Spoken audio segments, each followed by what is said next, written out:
हो सकता है। अब दूसरा सवाल ये आता है कि तसलीस को कैसे साबित किया जाए, या तसलीस क्या है, क्या तसलीस जो है वो सिर्फ नए अहद के अंदर ही पाई जाती है? तो तसलीस क्या है, पहले उसको ये समझना बड़ा जरूरी है। तसलीस जो है वो ये है कि खुदा एक है, लेकिन खुदा जो है एक ही खुदा बैक वक्त जो है वो तीन अकानीम में है, यानी कि तीन पर्सन्स में है, और वो पर्सन्स जो हैं वो इंडिपेंडेंट भी हैं और एक भी हैं एक ही वक्त पे, ठीक है ना। यानी कि हम देखते हैं कि खुदा तो एक है, यानी कि तीनों अकानीम मिलकर एक ही खुदा को हम के तौर पर हमारे सामने है। बाइबल ने हमेशा एक खुदा की बात की। और आप ये देखें कि जैसे ये यहूदी जो हैं ये इस आयत को देखते हैं, इस्तिस्ना की किताब बुक ऑफ डिट्रोनॉमी, और उसका चैप्टर 6 है और उसकी वर्स 4 है। और बहुत सारे लोग जो कि वहदानियत पर या तौहीद पर जो है वो बात करते हैं, वो ये इस आयत को बड़ा यूज़ करते हैं, लेकिन मैं इस आयत का रियल मीनिंग भी आपको बताऊंगा कि इस आयत का रियल मीनिंग क्या है। डिट्रोनॉमी वविस्तसार अस्तिस्ना चैप्टर 6 वर्स 4 लिखा है कि सुन ए इसराइल, खुदावंद हमारा खुदा एक ही खुदावंद है। सुन ए इसराइल, खुदावंद हमारा खुदा एक ही खुदावंद है। इसको इब्रानी में यूं पढ़ेंगे, शमा यिस्राएल याहवे अलहेनु याहवे एखाद। एखाद जो है जिसको इकाई बोलते हैं, या वाहिद जिसकी उर्दू तर्जुमा यानी कि लिखा है कि खुदावंद हमारा खुदा एक ही खुदावंद है, खुदा तुम्हारा वाहिद। लेकिन यहाँ पर जो वहदानियत के लिए जो लफ्ज़ आया है वाहिद, वो थोड़ा सा डिफरेंट एंगल में आया है। वो आपको मैं बताता हूँ। मरकस में जब यीशु मसीह ने इस आयत को पढ़ा तो यीशु मसीह ने बड़े ज़बरदस्त तरीके से इसको समझाया, और यीशु मसीह ने जो है वो कहा कि मरकस की इंजील 12वें चैप्टर में जाएंगे और उसकी 28 वर्स में हम जाएंगे। लिखा है कि फ़कीहियों में से एक ने बहस करते सुनकर जान लिया कि उसने उनको खूब जवाब दिया। वो पास आया और कहने लगा, उससे पूछा कि सब हुक्मों में से अव्वल कौन सा हुक्म है? तो यीशु मसीह ने जो है जवाब दिया कि अव्वल यह है कि ए इसराइल सुन, खुदावंद हमारा खुदा एक ही खुदावंद है। अब ये देखें कि यहाँ पर जब ट्रांसलेशन को इस तरीके से जब हम पढ़ते हैं तो हमें समझ आती कि खुदावंद हमारा खुदा यानी यहोवा पाक खुदा एक ही खुदावंद है, यानी कि सिर्फ वो ही खुदावंद है, उसके अलावा और कोई माबूद नहीं। तो ये जो आयत उधर जो बयान की गई है इस्तिस्ना में, वो ये नहीं कह रही कि खुदावंद सिंगुलर है, बल्कि ये आयत जो है वो ये बताती है कि खुदावंद ही वाहिद खुदा है, इसके अलावा और कोई खुदा नहीं। तो ये इसको आप पढ़ने में और समझने में अमूमन लोग, और स्पेशली क्रिश्चियनिटी में भी ऐसे लोग हैं जिनको यूनिटेरियंस कहते हैं, या जीसस ओनली वाले जो लोग हैं, वो तसलीस पर ईमान नहीं रखते। ये जैसे ये विलियम ब्रैनम ग्रुप है और इस तो इसके अलावा हम देखते हैं कि और भी ऐसे ग्रुप्स हैं जो कि तसलीस पर ईमान नहीं रखते। तो ये बेसिकली खुदावंद का ये कहना कि खुदावंद तेरा खुदा एक ही खुदावंद है, वो बेसिकली ये कह रहे हैं कि ओनली यहोवा, सिर्फ यहोवा ही खुदावंद है। इसको ऐसे ट्रांसलेट भी किया जा सकता है कि सुन इस्राएल, सिर्फ यहोवा ही तेरा खुदावंद है, उसके अलावा और कोई खुदावंद नहीं है। लेकिन यहोवा जो है वो यहोवा एलोहीम के नाम से बाइबल में लिखा है। अब लफ्ज एलोहीम जो है ये बेसिकली प्लूरल वर्ड है। बहुत सारे लोग इसको कहते हैं कि जी क्योंकि उसके जो सिंगुलर फॉर्म होगी अलोही होगी, लेकिन अल्लाह या एलोही, लेकिन हम देखते हैं अल्लाह नहीं, इलाह या इलोही। और उस इलोही जब कहेंगे कि मेरा खुदा, इलाह इसकी जो सिंगुलर फॉर्म है। लेकिन जब हम एलोहीम कहते हैं तो ये जैसे इंग्लिश में एस लगा देते हैं, तो इब्रानी जुबान में ईम साउंड जो मीम जो है वो एंड पे लगाया जाता है, तो उससे प्लूरल हो जाता है। तो बहुत सारे लोग कहते हैं ये जो रॉयल तरीके से यूजेज है वर्ड्स का शायद ये है, लेकिन खुदा ने जैसे हम देखते हैं कि बुक ऑफ जेनेसिस में ही चैप्टर 1 में ही लिखा हुआ है कि let us create the man in our own image, आओ हम इंसान को अपनी सूरत पर पैदा करें, खुदा ने कहा, और खुदा की सूरत पर पैदा करें और नारो नारी पैदा करें। खुदा ने ये बात की थी, जेनेसिस चैप्टर 1 वर्स 26 में लिखे। फिर खुदा ने कहा कि हम इंसान को अपनी सूरत अपनी शबीह की मानद बनाएं, वो समुद्र की मछलियों की तरह हो, और यानी कि मछलियों और आसमान के परिंदों और चुपाएं और तमाम जमीन और जानदारों पर इख्तियार रखे। हम, खुदा ने बोला। तो बहुत सारे लोग ये कहते हैं कि जैसे किंग्स, ये जो दुनिया के बादशाह होते हैं और वो अपने आप को हम बोलते हैं कि वी, और हम ऐसे बोल रहे थे, हमने तुम्हें हुक्म दिया था, और वो अपने आप को रॉयल बनाकर जो है वो बताते हैं। लेकिन खुदा ने इस सेंस में बात नहीं की थी। ये बेसिकली ये बाप और बेटा और रूह कुदस का आपस में डायलॉग है, और ह्यूमन वे में देखा जाए तो ये गॉड हेड की ये बात हो रही है। सो खुदा बैक वक्त एक है, और बैक वक्त ही खुदामंद जो है वो तीन अकानीम में भी है, यानी कि बाप और बेटा और रूह कुदस। और ये ज़हूर नहीं है। बहुत सारे लोग जो हैं वो लीनियर वे में, यानी कि वो ऐसे जैसे एक लाइन खींची जाती है हिस्टोरिकली, उस तरीके से देखते हैं। और स्पेशली ये जो जीसस ओनली वाले लोग हैं, ये खुदा को कहते हैं, हम मानते हैं कि खुदा बाप भी है, खुदा बेटा भी, खुदा रूह कुदस, लेकिन वो एक वक्त में एक ही चीज है। और आप ये देखें कि वो कहते हैं कि पुराने अहद में खुदा जो था वो बाप था। ये वो लफ्ज यूज करते हैं ज़हूर, यानी कि खुदा का जो अपीयरेंस है, ज़हूर है, उसकी बात शुरू कर देते हैं। वो कहते हैं पहले खुदा जो था वो बाप के तौर पर जाहिर हुआ, उसके बाद वो बेटे के तौर पर जाहिर हुआ, फिर यीशु से ऊपर चले गए वापस, तो फिर रूह कुद्स के तौर पर जाहिर हो रहा है, और अब रूह कुद्स वापस जाएगा तो फिर वापस वो बेटे के तौर पर जाहिर होगा, और एंड पे फिर वो सारा कुछ खत्म करके फिर वो बाप के तौर पर बोल जाएगा।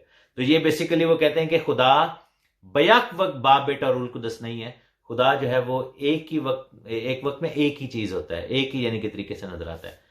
ये नजरिया कुछ लोग और भी शायद इस तरीके से मानते हो, लेकिन ये भी ट्रू नहीं है। खुदा जो है वो बैक वक्त बाप और बेटा रूह कुदस है। उसकी तस्वीर हम देखते हैं जब हम देखते हैं कि मत्ती में और लूका में और मरकस में, जब यीशु मसीह ने बपतिस्मा लिया तो आसमान पर से बाप की आवाज आई, जमीन पर जो है वो बेटा था, और पाक रूह को भी कबूतर की शक्ल में उतरते हुए देखा गया। और हम देखते हैं कि ये बात जो है वो बड़ी क्लियर थी, और खुदा जो है वो बाप के तौर पर उन तक उस वक़्त जो है वो बाप के तौर पर उन पर जाहिर हुआ, और बैक वक्त ये सब कुछ जो था वो हो रहा था।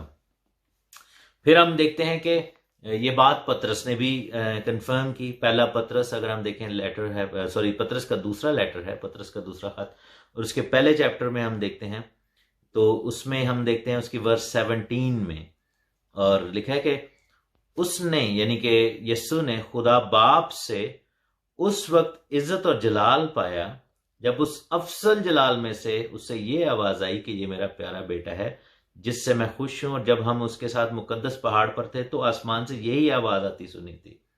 तो हम देखते हैं कि ये आवाज 2 दफा आई थी, एक दफा जब बपतिस्मा लिया था, और दूसरी दफा जब यीशु मसीह की शक्ल चेंज हो गई थी बैत फिगे के ऊपर, जिसको ट्रांसफिगरेशन कहते हैं।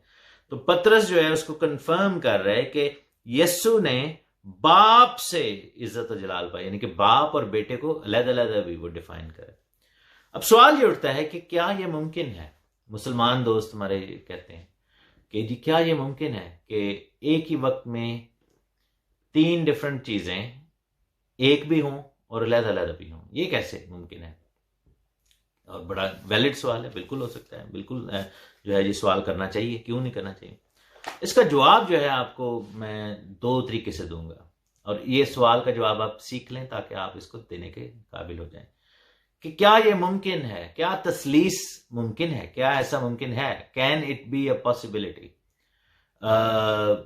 क्या जो है वो ऐसा हो सकता है कि कोई चीज बैक वक्त एक भी हो और 3 भी हो, और वो अलग-अलग, तीनों चीजें अलग-अलग भी हो, वो एक ना हो। तो उसका जवाब आपको मैं ये दूंगा कि आप मुस्लिम भाई से या किसी भी भाई से आप ये कहें कि लुक एट योरसेल्फ, आप अपने आप को देखें, क्योंकि बाइबल हमें ये बताती है कि खुदा जो है उसने इंसान को अपनी शबीह पर बनाया। खुदा ने कहा कि आओ हम इंसान को अपनी शबीह पर बनाएं। शबीह से मुराद ये नहीं था कि दाढ़ी है, जैसे मेरे दाढ़ी है तो खुदा की भी दाढ़ी है, या बाल खुदा के डार्क कलर के थे, या आंखें ऐसी नहीं। शबीह से मुराद ये थी कि आओ हम खुद इंसान को अपनी मानिंद बनाएं, आओ हम अपनी मानिंद बनाएं। अब इंसान की तरकीब को देखें तो क्या है कि इंसान हम एक हैं, मैं एक हूं, आप भी एक हैं, आप सिंगुलर पर्सन है, आप अपने आप को, लेकिन आप में 3 चीजें हैं, आप में तसलीस पाई जाती है। आपका बदन जो है आपकी रूह नहीं है, आपकी रूह आपकी जान नहीं है, आपकी जान आपका बदन नहीं है। यानी कि आपके पास जो बदन है, जो रूह है वो रूह है, जान जो है वो जान है। तीनों चीजें अलग हैं। रूह आपकी जो है वो स्पिरिट है जो कि खुदा की तरफ से है और वापस खुदा की तरफ चली जाएगी। जान जो है वो आपके बदन और रूह की दरमियानी हालत है, जो कि आपके यानी कि जान जो है इसमें फिजिकल एलिमेंट जो है, जो कि आपका ब्लड है और ब्रीदिंग है, जो सांस है, और इसका एक स्पिरिचुअल एलिमेंट है, वो एक हाइब्रिड जान जो है, एक वो हाइब्रिड नेचर है, वो आपका जिसमें सोच है, आपके कॉन्शियस है, ये जो आपका ब्रेन है, ये जो आप डिसीजन लेते हैं, आप जो सोचते हैं, सुनते हैं, बोलते हैं, एहसासात हैं, आपकी जो फीलिंग्स हैं, जज्बात हैं, इमोशंस हैं, माइंड है, आपकी विल है, आपकी मर्जी है, आपकी डिसीजन मेकिंग है, आज़ाद मर्जी है, ये आपकी जान है। लेकिन आपका बदन जो है वो इसके ताबे है। बदन एक डिफरेंट चीज है। आप ये देखें कि आप अपने बदन को अपनी रूह नहीं कह सकते और अपनी रूह को अपना बदन नहीं कह सकते, ये एक अलग चीज है। रूह निकल जाएगी तो बदन पीछे पीछे रह जाएगा। बदन तो फिर घर वाले बदन को दफनाते हैं, फिर वो कहते हैं जी बॉडी, और वो इंसान को रिफर ही ऐसे करना शुरू कर देते हैं, बॉडी ले आए, बॉडी धो दी है, बॉडी को नहला दी है, बॉडी को हमने बॉक्स में रख दिया, बॉडी को, क्योंकि उनको पता होता है कि अब वो शख्स जो है, जो रूह है, वो इसमें नहीं है, तो उसको बॉडी कहना शुरू कर देते हैं लोग। तो तसलीस जो है वो इंसान के अपने अंदर भी है। फर्क कितना है कि इंसान और खुदा जो है वो डिफरेंट है। इंसान महदूद है, खुदा लामहदूद है। खुदा जो है वो अनलिमिटेड है और खुदा जो है वो कह लें कि वो बाइख्तियार है। इंसान का इख्तियार लिमिटेड है। हम अपने बदन और रूह को अलहदा नहीं कर सकते। हम ये नहीं कह सकते कि जी मैं अपनी रूह को निकाल के इधर रखूंगा और बॉडी इधर बैठी हुई है तो मैं तीन। लेकिन खुदा जो है वो बैक वक्त ये कर सकता है। हम देखते हैं कि यीशु मसीह बपतिस्मा ले रहे हैं, बाप की आसमान से आवाज आती है और पाक रूह नाजिल होता हुआ नजर आता है। और हम देखते हैं कि बाइबल में बहुत सारी ये चीजें, बहुत जगहों पर जो है वो इस तरह की बात लिखी हुई है। मेरे साथ आप देख सकते हैं बुक ऑफ एक्ट्स में, रसूलों के अमाल में तसलीस का जिक्र है। हम देखते हैं कि अमाल की किताब और उसका हम चौथा चैप्टर देखते हैं, इमाल की किताब और उसका हाँ जी, चौथा चैप्टर। और हम उसके अंदर देखते हैं जब स्टिफनस को मारा गया था। चौथा चैप्टर नहीं है ये, हम छठा चैप्टर देखते हैं, सातवां बल्कि चैप्टर। और जब सातवें चैप्टर में हम जाते हैं तो उसकी 54 वर्स में देखते हैं, तो लिखा है कि जब उन्होंने ये बातें सुनी तो जी में जल गए, उस पर दांत पीसने लगे, मगर उसने रूल कुद्स से मामूर होकर, अब स्टिफनस के ऊपर रूल कुद्स नाजिल हो रहा है, अब रूल कुद्स के साथ जमीन पर है, रूल कुद्स से मामूर होकर आसमान की तरफ गौर की और खुदा का जलाल यानी कि बाप को सिर्फ ग्लोरी के तौर पर वो देख रहा है, यानी कि लाइट के तौर पर, और यीशु को खुदा की दाहिनी तरफ खड़ा हुआ देखा। उसने यीशु मसीह को खुदा की दाहिनी तरफ देखा, यानी कि उसने रूल कुद्दस से तो मामूर है, रूल कुद्दस से तो घिरा हुआ है, आसमान पर वो बाप के जलाल को देख रहा है और यीशु मसीह को बाप की दाहिनी तरफ देख रहा है। तो हम देखते हैं कि बड़ा क्लियरली लिखा हुआ। अब बात ये आती है कि क्या ये कॉन्सेप्ट क्रिश्चियनों की मन घड़त स्टोरी है तसलीस का, कि क्या ये कॉन्सेप्ट जो है वो बाइबल में पुराने अहद में भी है। मेरे साथ आप देख सकते हैं पुराने अहद में इसका बिल्कुल जिक्र है। बुक ऑफ प्रोवर्ब्स देखें, इमसाल की किताब है, प्रोवर्ब्स कहावतों की जो किताब है, उसके चैप्टर 30 में जाते हैं और हम उसकी आयत नंबर 4 में देखते हैं। प्रोवर्ब्स चैप्टर 30 वर्स 4 लिखा है कि कौन आसमान पर चढ़ा और फिर नीचे उतरा, किसने हवा को मुट्ठी में जमा कर लिया, किसने पानी को चादर में बांधा, किसने जमीन की हदूद ठहराई। और फिर लिखा है कि अगर तू जानता है बता उसका क्या नाम है और उसके बेटे का क्या नाम है। हम यहाँ पर देखते हैं कि यहाँ पर हम देखते हैं कि बेटे के वाले से पूछा गया कि उसके बेटे का क्या नाम है। अब बात यह है कि खुदा का कलाम हमें जो है वो बड़ा क्लियरली बता रहा है। मेरी बहन मीनाक्षी ने सवाल किया है कि 1 Corinthians चैप्टर 11 में समझाया जाए कि यीशु मसीह कैसे हेड ऑफ ऑल मैन है, और what about the unbeliever man, they don't believe Lord but hate him. तो बहन इसका जवाब यही है कि यीशु मसीह ईमानदारों की वहाँ पर बात हो रही है। अगर जैसे एक औरत जो है वो अगर किसी को अपना हेड नहीं मानना चाहती तो वो उसका हेड तो नहीं बनेगा ना। तो यीशु मसीह ज़बरदस्ती नहीं करते, वो सिर्फ ईमानदारों के हेड हैं, सबके नहीं हैं। यानी कि वैसे तो दुनिया के मालिक तो हैं लेकिन शौहर जो हैं वो कलीसिया के हैं। दूसरा हवाला हम देखते हैं कि ज़बूर की किताब में लिखा हुआ है, बुक ऑफ साम्स, उसके चैप्टर 2 में हम देखते हैं और आयत नंबर उसके हम देखें कि आयत नंबर 6 में देखते हैं लिखा है कि मैं तो अपने बादशाह, दूसरा ज़बूर उसका छठी आयत, मैं तो अपने बादशाह को अपने कोहे मुकद्दस सयून पर बिठा चुका हूँ। मैं इस फरमान को बयान करूंगा, खुदा ने मुझसे कहा कि तू मेरा बेटा है, आज तू मुझसे पैदा हुआ और फिर हम आगे जाकर लिखा है कि वर्स 12 में, बेटे को चूमो, ऐसा ना हो कि वो कहर में आए और तुम रास्ते में हलाक हो जाओ। अब ये खुदा बेटे की यहाँ पर बात हो रही है। तो बाइबल हमें बड़ा क्लियरली बताती है कि खुदा की ज़ात जो है वो तसलीस है। एक और ओल्ड टेस्टामेंट में हवाला है जो कि बड़ा ही ज़्यादा क्लियर है, और इससे बड़ा क्लियर हवाला कोई हो ही नहीं सकता। बहुत सारे लोग ये कहते हैं, स्पेशली जीसस ओनली वाले भी, वो कहते हैं कि नहीं, ये ओल्ड टेस्टामेंट में कहीं भी तसलीस का जिक्र नहीं था, ये तो सिर्फ पौलुस रसूल ने बात कर ली थी, या किसी और ने। मुसलमान भी यही कहते हैं कि ये जो आपने क्रिश्चियनों ने ये बात बताई है, ये ओल्ड टेस्टामेंट में कहीं पे भी नहीं लिखा। मेरे साथ देखिए यसाया की किताब, उसका 48 चैप्टर, आइज़ाया चैप्टर 48, और उसकी आयत नंबर हम देखेंगे 12, आइज़ाया 48:12, 12 से लेकर 16 आयत तक आपने पढ़ना है। लिखा है कि ए याकूब मेरी सुन, ए इसराइल जो मेरा बुलाया हुआ है, मैं वही हूं, मैं ही अव्वल और मैं ही आखिर हूं। ये खुदा कह रहे हैं। यकीनन मेरे ही हाथ ने जमीन की बुनियाद डाली और यकीनन मेरे दाहिने हाथ ने आसमान को फैलाया। मैं उनको पुकारता हूं और वो हाजिर हो जाते हैं। ये खुदा बात कर रहे हैं। तुम सब जमा होकर सुनो, उनमें से किसने इन बातों की खबर दी? वो जिसे खुदावन ने पसंद किया, उसकी खुशी को बाबल के मुतल्लिक अमल में लाएगा और उसका हाथ कस्तियों की मुखालफत में होगा। ये खुदा बात कर रहे हैं। फिर आगे खुदा कहता है कि मैंने, हाँ मैं ही ने कहा, मैं ही ने उसे बुलाया, मैं उसे लाया हूं और वो अपनी रविश में बरोमंद होगा। ये खुदा बात कर रहे हैं यहाँ पर। और फिर आगे जाकर 16वीं आयत जो है, इसको बड़ा ही जबरदस्त तरीके से खुदा ने यानी कि कलाम में लिखा हुआ है, और इससे साबित होता है कि तसलीस की ये बात हो रही। मेरे नजदीक आओ और ये सुनो, मैंने शुरू ही से पोशीदगी में कलाम नहीं किया। ये खुदा कह रहा है, जिस वक्त से कि वो था मैं वहीं था। अब ये बात जो है वो यूहन्ना की इंजील उसके पहले चैप्टर की पहली आयत में लिखा है कि जब इब्तिदा में कलाम था, कलाम खुदा के साथ और कलाम ही खुदा था, और यही इब्तिदा में खुदा के साथ। तो यहां पर ये खुदा कह रहा है कि जिस वक्त से कि वो था मैं वहीं था, और अब खुदामंद खुदा ने और उसकी रूह ने मुझको भेजा है। अब अमेजिंग बात यह है कि ये जो यहां पर ये जो बात हो रही है, ये यीशु मसीह के अल्फाज है। यीशु मसीह ये बात करें ओल्ड टेस्टामेंट में, और वो कह रहे हैं जिस वक्त से कि वो था मैं वहीं था, यानी कि बाप की वो बात कर रहे हैं कि जिस वक्त से कि बाप था और मैं वहीं था। तो खुदा ये कह रहे हैं कि जिस वक्त से कि वो था मैं वहीं था, यानी कि एंशिएंट ऑफ डेज की बात हो रही है, ऐसा जो अजल से था। तो अजल से तो सिर्फ खुदा की बात है। तो यहां पर वो एक और शख्स को भी रेफर कर रहा है। तो हम देखते हैं कि क्लियरली खुदा कह रहे हैं कि अब खुदावंद खुदा ने और उसकी रूह ने मुझको भेजा है, उसकी रूह ने मुझको भेजा है।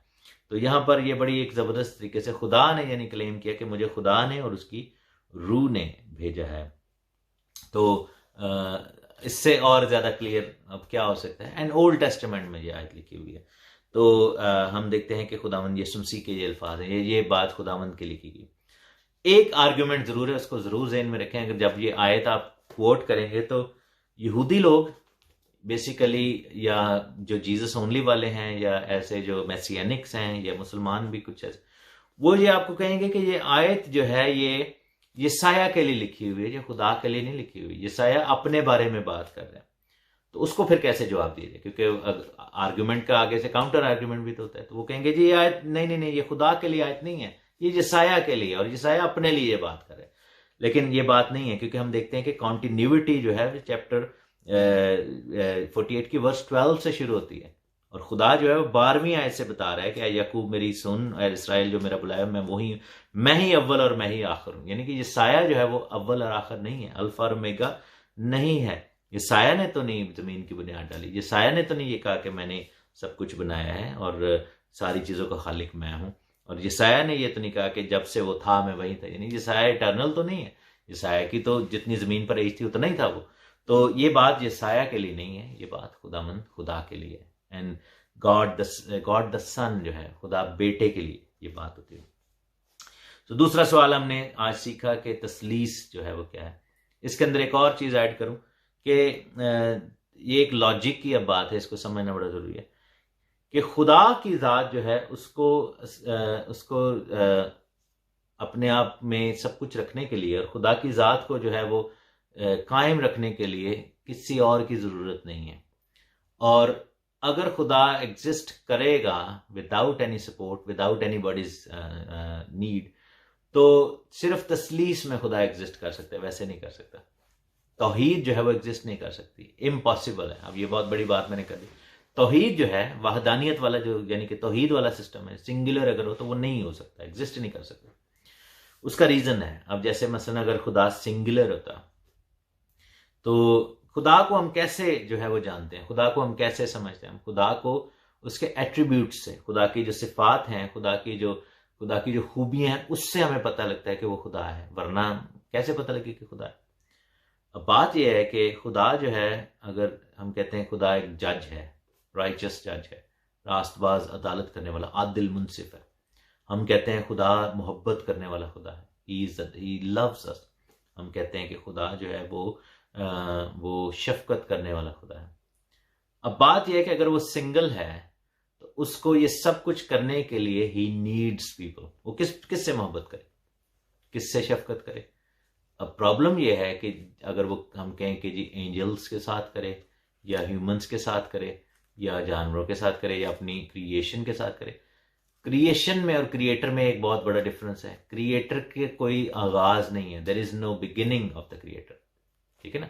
तो चूंकि खुदा का कोई आगाज नहीं है और क्रिएशन का एक आगाज है, इसीलिए लिखा ना कि in the beginning God created heaven and the earth. वो किसकी बिगिनिंग है? खुदा की तो कोई बिगिनिंग नहीं है, वो क्रिएशन की बिगिनिंग है। इन द बिगिनिंग मीन्स के द बिगिनिंग ऑफ क्रिएशन। जो पैदाइश है वो किसकी है? वो क्रिएशन की, मखलूकात की, तख्लीक जो है वो उसकी है। तो अगर खुदा सिंगुलर होता तो वो अपना लव वो इम्परफेक्ट होता, वो जो है वो अप्लाई ना कर सकता। प्यार किससे करे? जज किसको करे? और लोग कहेंगे जिसकी जरूरत ही नहीं है। तो फिर लेकिन फिर इसका मतलब है खुदा में तब्दीली आई, यानी कि अगर फर्ज करें जब उसने क्रिएशन को बनाया तो फिर जज किया, उसने फिर मोहब्बत की, उसने फिर शफकत दी, तो इसका मतलब है खुदा को अपने अंदर चेंज लाना पड़ा। उससे पहले खुदा ने, यानी कि खुदा की पर्सनैलिटी डिफरेंट थी। तो अगर वो तब्दील होता है तो फिर वो खुदा नहीं है, क्योंकि खुदा जो है वो ला तब्दील है। बाइबल हमें बताती है गॉड इज लाइक अनचेंजेबल, ला तब्दील है, उसके वादे भी ला तब्दील है। तो फिर ये कैसे मुमकिन है कि खुदा जो है वो सब कुछ अपने अंदर रखे भी और उसको किसी की जरूरत भी ना हो? तो हम ये देखते हैं कि यीशु मसीह में और रूल कुदस में, यानी बाप, बेटा और रूल कुदस में, जब खुदा तसलीस है, खुदा ट्रायून है, then it is possible for God to have everything और एग्जिस्ट। अपने आप में खुदा सेल्फ एग्जिस्टिंग है ना। खुदा जो है वो खुद अपनी जात में ही सेल्फ एग्जिस्टिंग है। खुदा को किसी चीज की जरूरत नहीं, क्रिएशन की भी जरूरत नहीं है। अब जैसे देखो कि बाप बेटे से प्यार करता है, हम देखते हैं कि मोहब्बत का आंसर उधर ही नजर आता है। हम देखते हैं कि अदालत का आंसर भी उधर ही नजर आता है, क्योंकि बेटे ने जो है वो जैसे हम लिखे ना कि यानी प्री डेस्टिन्ड थे हम क्रिएशन से पहले ही, इससे पहले कि कुछ क्रिएट किया जाता है, खुदा को पता था कि इंसानों से गुनाह होगा और ये सब कुछ। तो उससे पहले ही बेटे ने अपने आप को कफारे के तौर पर पेश किया हुआ था। और आप ये देखें कि जो अदालत का आंसर है वो उसमें पूरा होता है, जजमेंट का और लव का answer, everything what ever attributes हैं, अगर वो तसलीस में है खुदा, तो फिर जो है वो मुमकिन हो। तो इसका क्या मतलब है कि खुदा लाचार है, मजबूर है? नहीं, इसका मतलब ये ऐसे नहीं है। इसका मतलब ये है कि खुदा जो है वो हर तरीके से अपने आप को कवर करता है। And God is so independent, उसको किसी और चीज की जरूरत नहीं। हम जो है वो डिपेंडेंट है, हमारी हर एक चीज डिपेंडेंट है। हम हमारा जिंदा रहना सांस लेने पर डिपेंडेंट है। हम कहीं पे जाते हैं, हम जो है वो स्पेस एंड टाइम के अंदर डिपेंडेंट है। हम वक्त लेते हैं, हम स्पेस जो है वो हमारा, ये सब चीजें हम जो है वो हम इस वक्त जो जमीन में है और फरिश्ते भी जो है वो सब के सब डिपेंडेंट है किसी चीज, लेकिन खुदा की जात जो है वो किसी चीज पर डिपेंडेंट नहीं है। हमने तसलीस को बड़ा क्लियरली देखा और समझा। एक और क्वेश्चन